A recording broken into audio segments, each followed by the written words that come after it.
மண்டைய பொளக்குற வெயில்ல என்ன சாப்பிட்டாலும் பிடிக்க மாட்டேங்குதா, இறங்க மாட்டேங்குதா? அப்ப இந்த பருப்பு உருண்டை குழம்ப நீங்க கண்டிப்பா ட்ரை பண்ணி பாருங்க. சட்டி சோறு சட்டுன்னு காலியாயிடும். அவ்ளோ நல்லாயிருக்கும். இது செய்றதுக்கு 100 கிராம் அளவுக்கு துவரம்பருப்பு, கடலைப்பருப்பு 2மே ஈக்குவலா எடுத்துக்கங்க. 1 மணி நேரம் தண்ணியில ஊற வச்சுருங்க. எலுமிச்சை சைஸ் புளியும் ஊற வச்சுருங்க.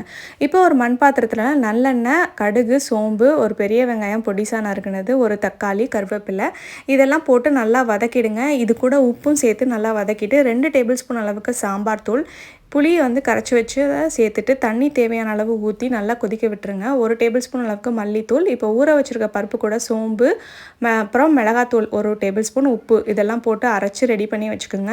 இப்போ இதில் என்னென்ன கலக்க போகிறோன்னு பார்த்தீங்கன்னா, பூண்டு பொடிசா நறுக்குனது, வெங்காயம் ஒரு 10 சின்ன வெங்காயம் பொடிசா நறுக்குனது, கருவேப்பிலை, கொத்தமல்லி, தேங்காய் 3 டேபிள் ஸ்பூன் அளவுக்கு சேர்த்து நல்லா உருண்டையாக பிடிச்சி தனித்தனியாக எடுத்து வச்சுருங்க. இப்போ குழம்பு வந்து நல்லா கொதித்து வர இடத்துல இதை நீங்கள் வந்து இறக்கணும்.